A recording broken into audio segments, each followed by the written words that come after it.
Mari kita akan perhatikan saudara dalam satu ayat dalam Ayub 30 ayat yang ke-15. Kedahsyatan ditimpakan kepadaku, kemuliaanku diterbangkan seperti oleh angin, dan bahagiaku melayang hilang seperti awan. Amin. Saudara, mari kita akan perhatikan ayat ini baik-baik. Apa yang dinamakan kedahsyatan itu? Apa yang dinamakan sesuatu kedahsyatan itu? Kalau kita perhatikan baik-baik, saudara, dahsyat itu di atas segala-galanya, ya. Baik kebutuhanmu, keperluanmu, kekuranganmu, kelebihanmu, dahsyat itu di atas segala-galanya. Dan satu hal yang harus kita ingat bahwa kedahsyatan itu yang paling sempurna adalah milik Tuhan. Amin. Mari kita mengimani bahwa aku rindu Tuhan, supaya urapanmu itu turun, dan betapa dahsyatnya urapan itu menyentuh kehidupanku. Saudara, tahun baru masih anget, ya, masih diambang, ya, mas, kasarannya kita ini masih menginjak tahun yang baru. Tapi pernahkah kita terpikir dalam hidup kita suatu perkara yang harus kita tanamkan dalam hati kita? Maukah kita berkorban untuk dia? Bagaimana jawabannya? Maukah kalian berkorban untuk Tuhan? Amin. Terus saya bilang, Cik, Bu, tolong bantu doa. Aduh, aku belum siap. Katanya mau, ya. Terus aku mungkin juga, ini contoh, bukan menyindir, sudah maaf. Bu, ibu ini rohnya tidak ada. Loh, kok bisa? Ya, solusinya harus puasa. Waduh, kalau puasa saya nggak bisa.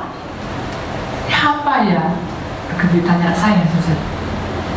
Dan saya bilang, masalahmu ini loh berat. Kedepanmu itu loh kacau. Oh iya. Terus kacaunya sampai di mana? Saya bilang, saya nggak bisa cerita. Karena kekacauan itu nggak bisa digambar. Yang jelas masa depan ini buntu semua. Buntunya sampai kapan? Duh, saya bilang, masalah kok dikejar terus, nggak selesai-selesai, betul enggak? Tapi kalau anugerah dikejar itu adalah yang benar. Jadi mari kita belajar untuk menerima anugerah itu, kenyataan hidup yang sesungguhnya. Apa sih anugerah itu? Anugerah itu adalah kuasa Tuhan yang cuma-cuma diberikan pada orang-orang yang percaya. Tahun ini adalah tahun di mana anugerah itu turun di tengah-tengah orang-orang pilihan Allah. Tapi bagaimana caranya? Ya puasa. Ya bisa. Puasa tak tabu. Kalau nak meneh dalane. Saya bilang, Tuhan itu banyak cara untuk membantu. Tapi yang terpenting adalah puasa. Karena dengan puasa, pertama-tama hidupmu, hatimu, pikiranmu itu lebih teduh. Seingat saya kalau puasa saya tambah bingung. Dan kenapa? Bakso liwat, gado-gado liwat, capcay liwat. Loh kenapa? Dan sebelah kiri kanan saya tukang masak kabeh. Nah makanya itu ujian buat kita kan. Mau gak kamu untuk terima? Ya garuk-garuk kepala. Ya wes tak coba loh. Tuhan kok dicoba? Saya bilang, jangan dicoba, lewati aja mengalir. Ketawa dia. Loh, kenapa ketawa? Aku mikir, semoga saya mau diberkati, amin, kan gitu. Dia sudah puasa. Loh, kenapa sih mesti puasa kok ketawa? Dia bilang apa? Ngelirik istrinya, dijejek kaki ini. Saya lagi turun, kepala saya ambil sesuatu yang jatuh. Istri, kon yo si poso yo. Kamu yang puasa ya, saya dengar. Saya diem. Tuhan itu tidak pernah menuntut saudara, tapi dia itu lemah lembut. Amin. Coba kalau Tuhan tidak lemah lembut, kerem, tahu kerem, jahat. Kalau kamu tidak puasa, tidak tak berkati, matang saudara. Iya kan? Tuhan itu lemah lembut, dia berikan yang terbaik. Akhirnya tidak puasa saudara. Sisi istri puasa, puasa 40 hari. Istri yang tenang aja. Si suaminya tidak puasa, dia tak bergemuk. Saya bilang, loh, kok kamu sekarang jadi gemuk? Iya, puasa 40 hari puasa ya? Ibu diri sendiri juga gemuk katanya. Oh iya, nggak apa-apa, kan kita nggak boleh. Oh kamu udah puasa bong? Jadi aja saya mengalir. Terus tengah malam dia telepon saya. Bu, ini istri saya kebingungan. Ya kenapa? Saya ada di rumah sakit, istrinya bingung. Kenapa? Kolesterol saya tinggi, tekanan darah saya tinggi. Dokter bilang saya harus cuci darah. Matang sudah. Cuci darah. Kok cepetin gitu? Penyakit itu kok cepetin menangkap kita. Lalu kita doa. Sudah doa dulu, jangan cuci darah. Saya bilang, boleh kamu tidak cuci darah. Dengar ya saya, boleh kamu tidak cuci darah, tapi jaga makanan. Ya, saya mau. Akhirnya kan sembuhkan saya. Begitu disembuhkan, dia kan di kantor, jadi bisa dengan istrinya. Di kantor sudah tahu makanannya apa. Coklat, mente, belinjo. Itu tidak tahu tadinya. Tahunya istrinya ngeringkesi. Dia masuk rumah sakit kan. Dia bilang, "Mam, tolong makananku disimpan." Tapi itu makanan apa? Dilihat makanan marah istrinya juga. Masuk rumah sakit lagi. Terus dokter bilang, "Aku angkat tangan. Kreatinmu tinggi sekali. Kamu harus cuci darah." Manis sudah. Nah, istrinya itu penasaran. Oh, itu makanan apa yang diemang? Begitu dilihat langsung dimuncul semua. Makanan gitu. Dimuncul di rumah sakit itu tukaran sudah tengkap. Dia ngebel saya. Ini justru suaminya yang ngebel saya. Jadi kalau dia sakit yang bingung istrinya, tapi yang ngebel istrinya suaminya. Ya apa nih Bu, saya dibalangi. Dibalangi apa? Saya dibalangi diberkati sama itu coklat sama kok diberkati dibalangi itu bingung istri Sakno. Oh, ternyata dia limpahin. Saya bilang itu kan kesalahan dari kamu. Tuhan tidak pernah menyalahkan kita, tapi itu sebab akibat aja. Jadi seiringnya waktu, saudara, itu contoh dalam hidup kita, langkah kita ini, saudara. Ya, saudara, kita ini yang mestinya langkah. Kita itu mestinya melangkah, gak mungkin diem. Ya kalau diem itu kita suami-suami udah bilang, melangkah anakku, kita melangkah. Ya. Tapi kadang-kadang kita derek, melangkahnya menggok sini. Ini melanggar enggak? Nah, karena kita melanggar, pasti itu ada sebab akibatnya. Akhirnya kita ketemu dengan setan, penyakit setan, apa setan. Itu karena kita melanggar. Jadi kalau Tuhan bilang lurus, ya lurus saja. Kalau bilang berhenti yo, kayak bangsa Israel itu, ya kan? Hei Musa, jalankan kamu, aku akan menjaga kamu dengan tiang api, dengan tiang awan. Jaga sama Tuhan. Waktu siang Tuhan jaga, waktu malam Tuhan jaga. Dijaga, dilindungi, tidak sembarangan. Kenapa? Karena dia tahu perjalanan ini butuh waktu dan perjalanan ini banyak kiri kanan iblis. Itu kita juga demikian. Hendaknya kita minta naungan dari Tuhan. Caranya bagaimana? Tidak dengan puasa atau memanggil nama Tuhan setiap waktu. Sudahkah kita di dalam tahun baru ini memanggil Tuhan tiap waktu? Halo? Sudah? Sudah Bu, lek wayai arisan Bu. Satunya di sini. Sudah Bu, lek wayai utangku akeh Bu. Sing satunya. Sudah Bu, karena lek ada sakit itu anakku dua aku ketakutan. Aku baru doa. Nah, Tuhan tahu kelemahan kita, saudara. Tapi Dia tidak pernah marah.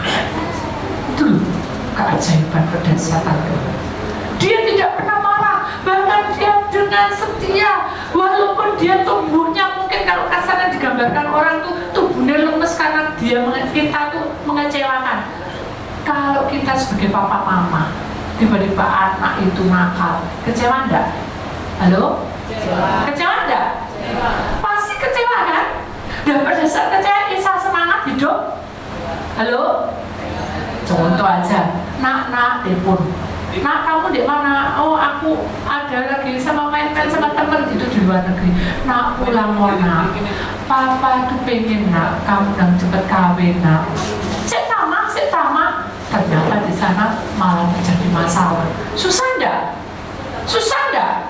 Halo? Susah, sedih, susah, bingung, stres, depresi. Kenapa anakku enggak mau menikah, malah dia punya kesalahan yang besar. Nah, dari sinilah saudara, Tuhan juga demikian. Tuhan itu mau program manusia itu tepat pada waktunya. Dia tidak pernah melukai kita, selalu tepat pada waktunya. Tetapi kita yang melanggar. Jadi Tuhan dengan langkah yang lemah, saudara, dia mendekati siapa? Mendekati hati-hati kita. Dia ketuk hati kita. Hei anakku, dengarkanlah, aku ada di dekatmu. Lalu kita bagaimana? Karena kita tidak kekurangan apa-apa, saudara. Kita tidak ada masalah, jadi kita enjoy aja. Ya Tuhan, tunggulah, karena aku masih repot. Nah, kadang manusia itu mengalami hal seperti itu, saudara. Ketika kita tidak punya masalah, kita menganggap Tuhan itu nanti aja. Pokoknya Tuhan tahu, aku tuh hari Senin Sabtu cuma 1 minggu, atau hari Senin sama Rabu aku datang ke GDT. Jadi kalau aku melanggar, di sini tidak ada, saudara. Tapi di luar negeri banyak. Saya tidak nyindir saudara.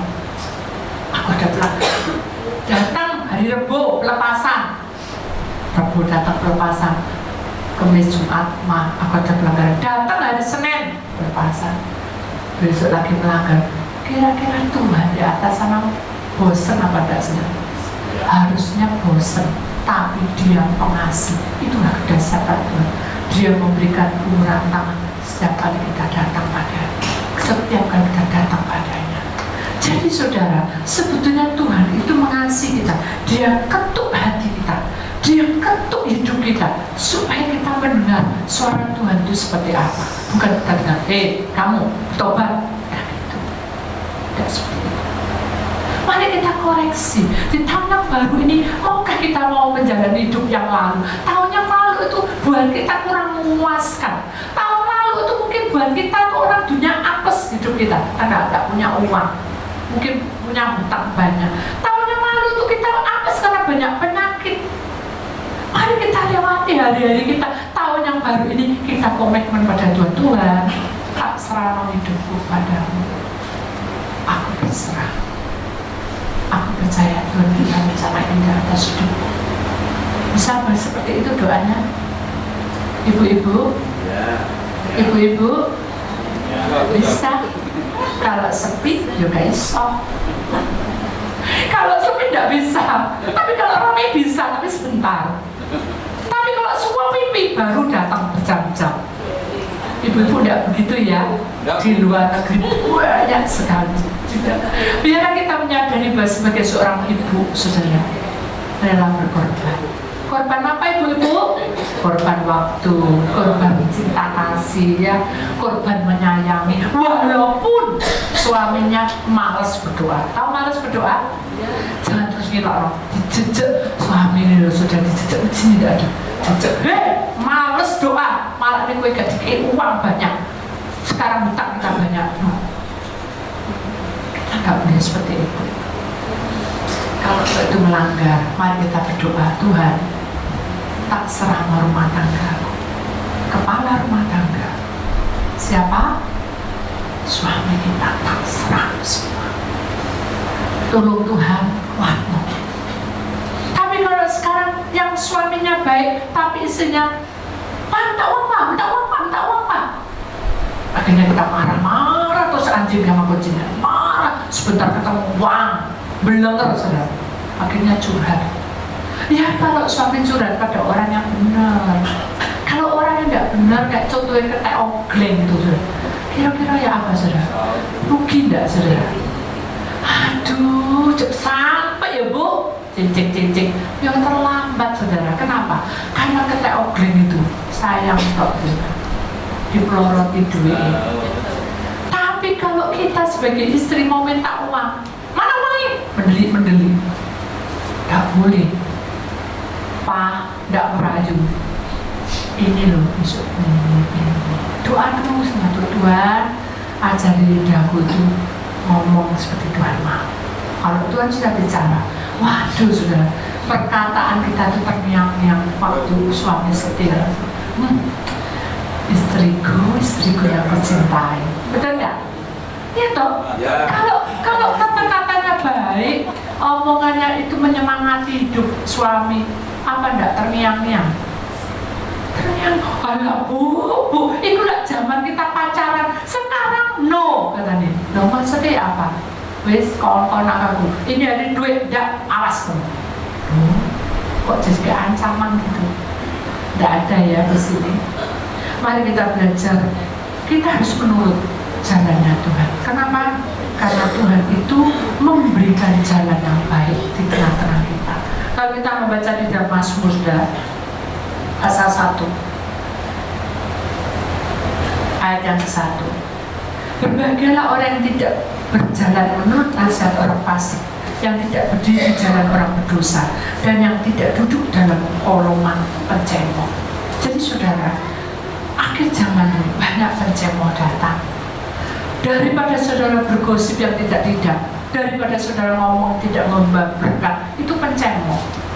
Jangan kita masuk ke kumpulan itu. Tapi itu menghadap saya, Bu. Itu ada di depan saya, Bu. Tidak apa-apa.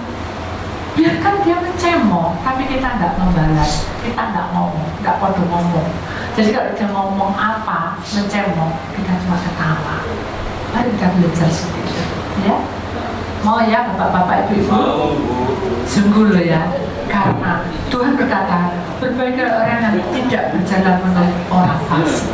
Kita ini bukan orang fasik saudara, tapi kita ini adalah orang-orang bukan munafik, tapi orang-orang pilihan Allah. Di tahun 2016 saya mau komitmen untuk mencintai Tuhan. Saya mau cintai Engkau Tuhan. Saudara, jujur saya ngomong, pada saat batas tahun 2015 sampai 2016 jadi di penghujung itu, saya tuh pengen nanya saudara, kenapa? Karena saya tidak tahu persekutuan kita ini, maaf ya saudara, makin banyak orang. Kita ini butuh waktu, saya juga butuh waktu untuk berdiam diri di bawah kaki Tuhan. Jadi kalau dalam perjalanan itu seringkali sekarang sinyal aja saudara. Saya tahu, kalau telepon ke saya suka sinyal yang baik, setengah mati. Wow, kenapa kok setengah mati? ujian diuji. Benar Pak Budi, diuji juga boleh. Tapi yang terpenting dalam hidup kita, ketika telepon ini tidak bisa diterima, atau gini, yang paling greget no, sama Bu Titi, di telepon, halo ini siapa? Katanya gitu. Nah, banyak orang tanya, nggak salah tuh saudara, ini siapa? Masa Bu Titi tidak kenal saya? Katanya gitu. Saya bilang, maaf, saya lupa.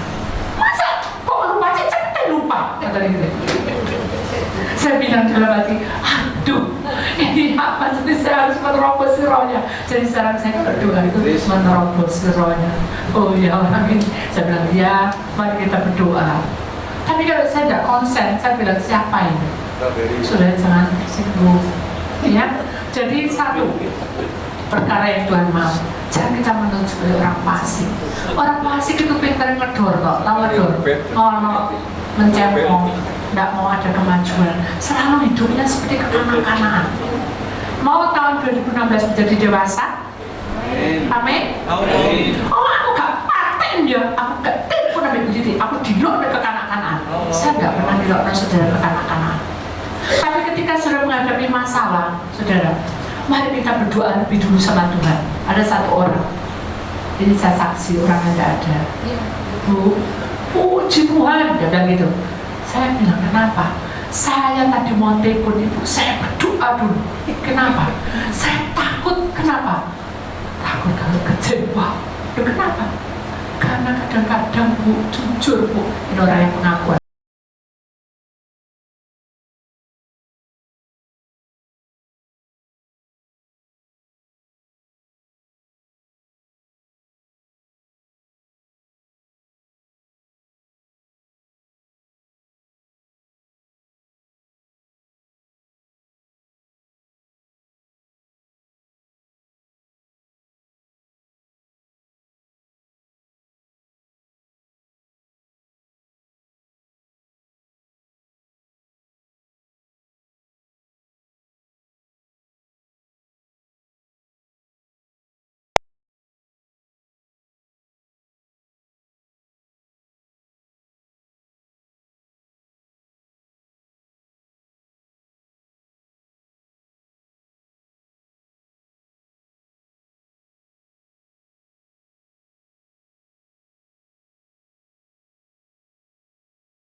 kita mau pelayanan, kita harus menjadi dewasa. Walaupun saudara loh, saudara itu, saya tidak suka bilang baru, lama.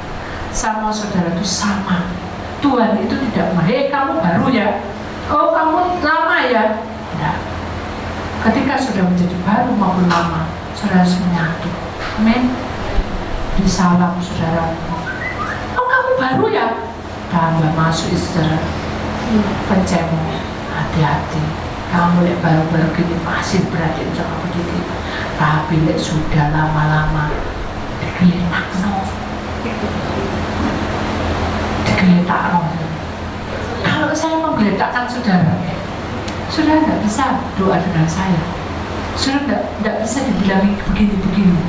Tuhan itu sayang sama kita. Makanya mulai sekarang pencemok harus buang jauh-jauh dari pikiran kita. Amin. Karena saya dan saudara adalah satu saudara. Amin. Satu perjuangan, satu keyakinan, satu seiman yang selalu bersama-sama. Saudara tahu sesama seperjuangan. Ada satu film yang tiba-tiba juga saya lihat, perang di satu negara, jauh dari sanak saudara, jauh dari teman kerabat, tidak ada apa-apa di situ padang gurun. Perang saudara melawan musuhnya. Suatu ketika dia ketembak, ya, banyak darah. Temannya ini memperhatikan di baru. Jam makan perhatikan dia baru tukaknya. Begitu jam makan habis dia baru ngambil makanan, tidak dapat. Akhirnya dia mengambil tanah, saudara. Dia ambil itu pohon apa ya, kayak pakis-pakisan. Itu dalamnya ada airnya. Dia makan. Sebelum dia makan, dia ingat yang luka itu, dia taruh kasihkan, yang tak makanan dulu sampai dia bengong.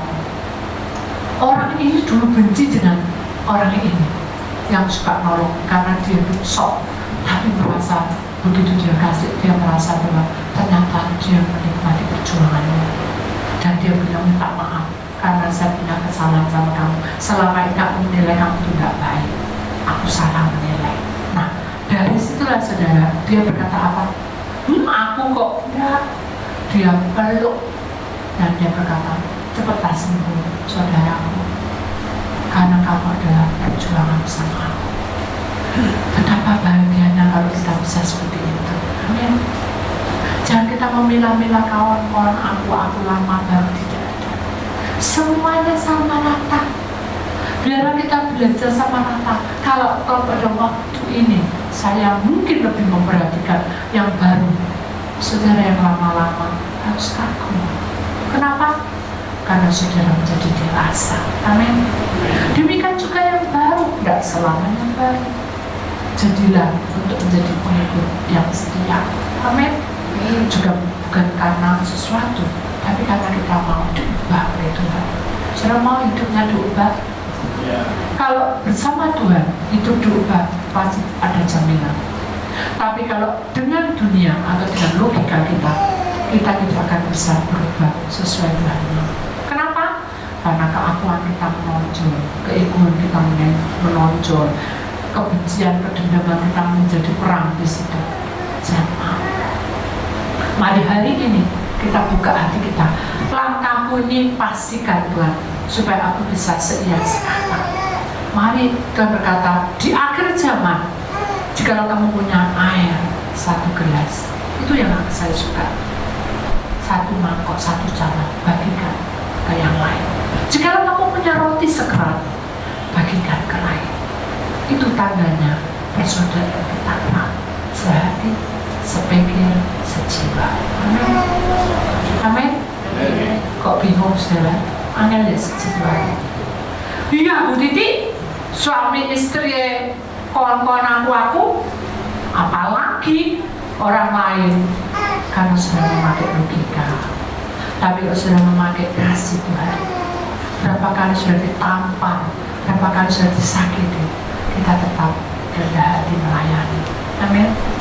Siap saudara seperti itu? Siap. Siap? Siap. Dengan senyum aja gembira. Siap. Lagi Ya, tanya Pak Putri. berat ya? Berat ya? Berkorban itu berat ya? Tidak. Enggak ya? Berkorban itu harus dengan fokusnya ke Tuhan. Kalau kita berkorban fokus dengan logika atau kekuatan kita tidak akan mampu. Tapi kalau kita berkorban memandang Tuhan, apapun yang terjadi, Tuhan pasti buka jalan. Dan biarlah ayat ini mengingatkan kita bahwa janji Tuhan itu ya dan aman untuk kita. Kita imani dalam segala perkara Tuhan beri yang terbaik. Saudara, itulah firman Tuhan. Ada satu kesaksian sebelum saya tutup firman Tuhan. Saudara, kita hidup ini seringkali kita tidak menginginkan sesuatu yang terjadi. Benar enggak? Kalau sesuatu terjadi itu baik, oh syukur, puji Tuhan. Tapi kalau sesuatu itu tidak baik, kira-kira kita senang enggak? Ya medet mules begitu. Ya, saya juga nggak berharap sesuatu terjadi yang tidak baik. Tapi pada waktu perjalanan saya sudah di pelayanan, suatu ketika saya itu ketinggalan pesawatnya. Ya.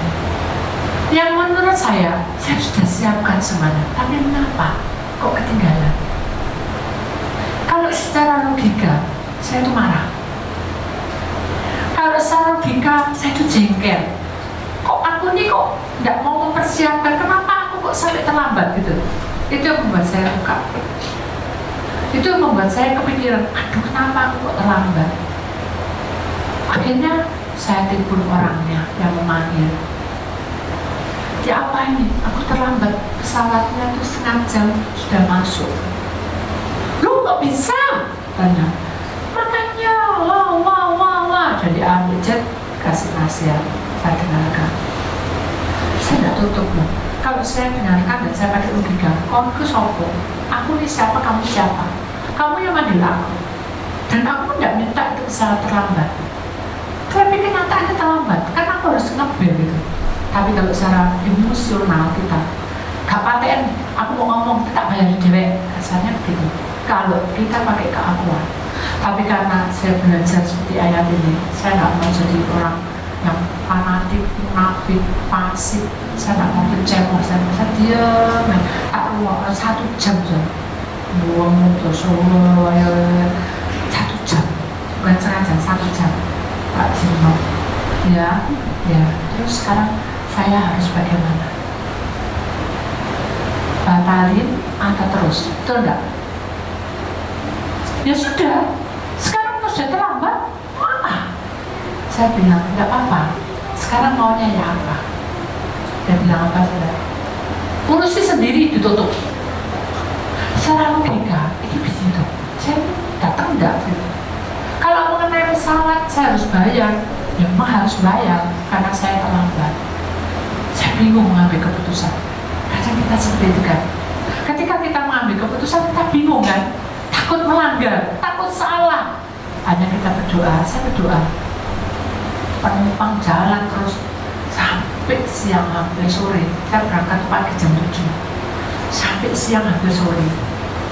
Saya setengah hari belum di bandara. Saya berdoa, Tuhan, apa yang harus saya lakukan? Dia tidak tipu, tidak apa-apa, mungkin saya sudah tidak perlu ke sana. Saya tidak mau membuka Islam. Saya mau baik-baik. Akhirnya, kok tidak ada jawaban? Nah, secara logika, kok Tuhan tidak ngomong apa-apa? Yuris, kita berdiri, saya ambil kopernya, saya jalan. Begitu saya jalan, di tengah perjalanan jalan, tiba-tiba ada satu orang bilang, Bu, Ibu dipending ya?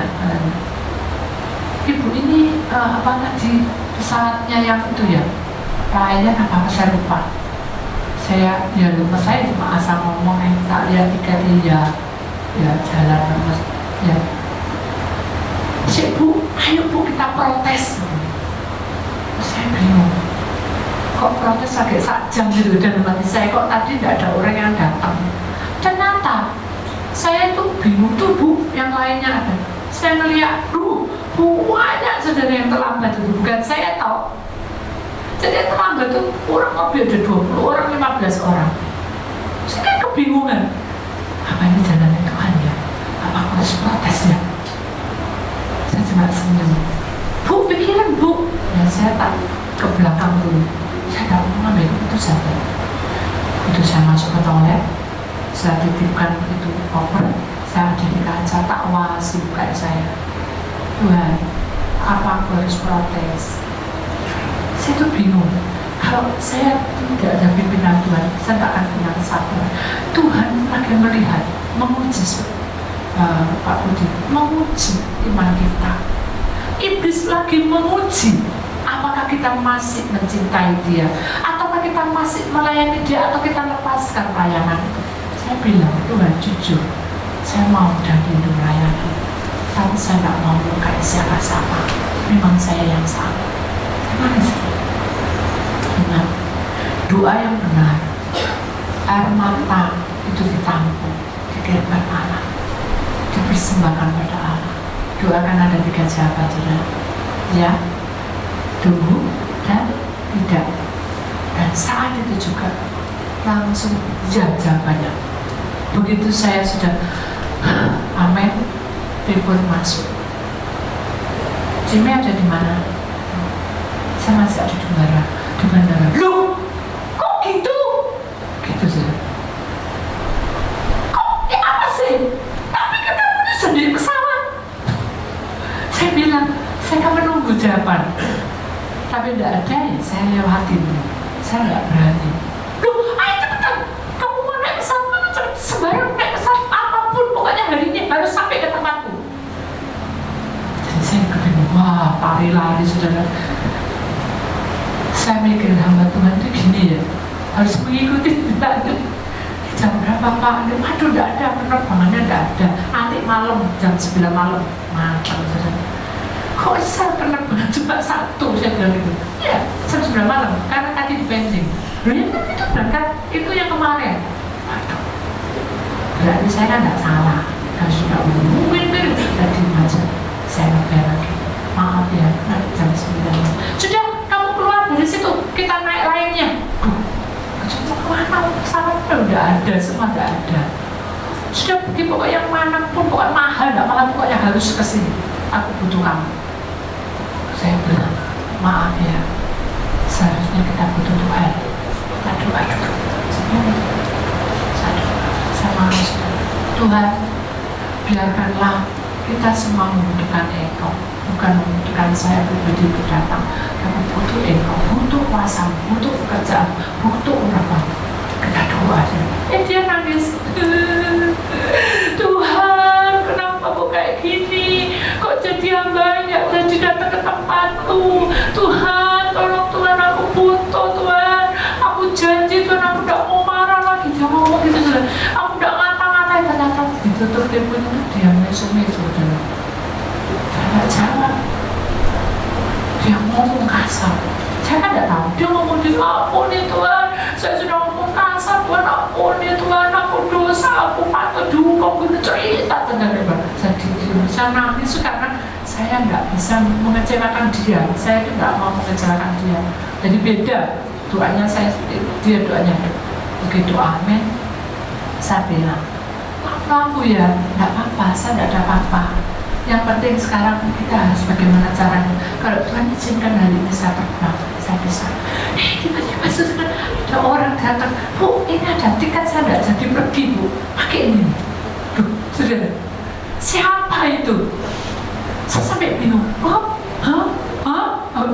Cepetan Bu, kurang 1 jam lagi, cepat-cepat. Sedikit-sedikit. Loh, dia kok saya tahu saudara kalau saya itu butuh terbang ke sana. Dari situlah saudara, saya lari-lari. Akhirnya saya bayar. Ya nanti aja. Nanti aja loh, ya apa saudara? Nanti pakai nomor reku. Loh, kan bingung saudara. Loh, siapa aku nih? Kan aku tidak kenal kamu. Dari aku bujuin kamu ya apa? Nggak peduli saja, nanti nomor reku. Begitu saya ngomong, aku belum bilang terima kasih. Akhirnya hilang saudara orangnya. Kemana juga tidak tahu. Hanya saya lari. Saya naik pesawat, saya baru lega sudah. Saya berdoa, Tuhan Kau baik, karena Kau dahsyat, semua Kau apa, aku hanya hamba, aku serahkan. Setelah itu saya cerita sama orang, dia bilang, kamu masih ngarang gitu. Bikin saya terlambat tuh ngarang. Saya serba salah. Kita cerita kebenaran, kita difitnah. Bagaimana saudara kalau istri saya? Ya wes, merasa gak pelayanan, gak mau aku beli kamu. Dosa sudah saya. Terserah. Ini nomornya. Kalau kamu mau ganti, kalau tidak aku yang mau ganti. Sudah gantiin sendiri tau. Itu kan nomornya ibu dewek. Gitu. Aduh, dalam hati saya, Tuhan, ini loh namanya orang pelayanan. Harus menerima apapun. Mari kita belajar, saudara. Apapun, mari kita belajar. Kemudian selang 1 hari, 2 hari, saudara, tiba-tiba orang kita ngasih 1 amplop. Nih, buat tiketmu. Buang. Saya tidak terima. Saya bilang gini, saya tidak terima. Kok marah? Gak apa-apa, memang aku yang salah. Tak kembalikan. Dia malah marah. Kamu nantang aku ya? Aku baru kali ini punya hamba kayak kamu tuh, jual mahal. Dalam hati saya, Tuhan, apa yang harus aku lakukan? Aku ini sudah salah, gini salah, gitu salah. Dan bilang apa? Rohnya dulu Kak batin anakku, kamu yang sabar. Ya wes, ya udah tak terima. Sudah, kamu ikhlas enggak? Buat terima, enggak, tak ambil lagi. Terserah, mau ditaruh ya apa? Kita doa aja ya. Doa. Begitu doa Tuhan buka. Kamu kemarin kenapa kamu minum-minum? Kamu kemarin kenapa kamu makan sesuatu? Kenapa kamu siksa dirimu sendiri dengan begitu? Akhirnya dia jatuh, saudara. Jatuh di belakang saya. Dan dia bilang, Tuhan dasar. Aku tidak cerita, kamu tahu semua. Aku malu sama kamu. Saya pegang dia. Jangan malu. Kita ini seperjuangan. Saya punya salah, minta maaf. Saya dipeluk. Perempuan sudah bukan lagi. Jadi peluk. Dan sekarang jadilah kamu saudara ya. Aku tidak punya siapa-siapa di dunia ini. Aku punya orang tua, punya kakak, punya saudara. Tidak ada yang suka sama aku. Aku sedih dan aku suka marah. Saya peluk dia dan saya bilang, jangan kamu merasa seorang diri. Tuhan ada. Dia mendengar keluhan. Juanglah. Iya. Jangan tinggal aku ya. Tangannya dingin semua. Jatuh. Dan saya bilang, jangan kamu ulang lagi. Aku mau bunuh diri. Aku tidak kuat kayak gini. Ingat, kalau kamu bunuh diri itu bukan menyelesaikan. Kasihan anak-anak. Begitu kasihan anak-anak, datang anaknya. Ma, dia kenapa nangis? Ya baru anak-anak. Untuk ada kamu, aku kuat. Itu sudah. Perjuangan ini kayaknya tidak ada apa-apa, tapi banyak hal yang kita tidak siap. Dari situlah saudara mulai dia mengikuti jalan Tuhan, hingga akhirnya dia mandiri sendiri sekarang. Tidak ada kekhawatiran lagi. Dulu apa-apa ada terus, gini takut, gitu takut. Tapi sekarang dia jadi orang yang baru dengan bisnis, tapi dia tidak pernah mengandalkan Tuhan. Amin. Mari kita mengimani bahwa tahun 2016 harus ada perubahan. Semuanya akan diubah kalau kita seturut dengan Tuhan dan seia dengan Tuhan. Saudara, dengan firman Tuhan kita akan buka satu nyanyian, saudara.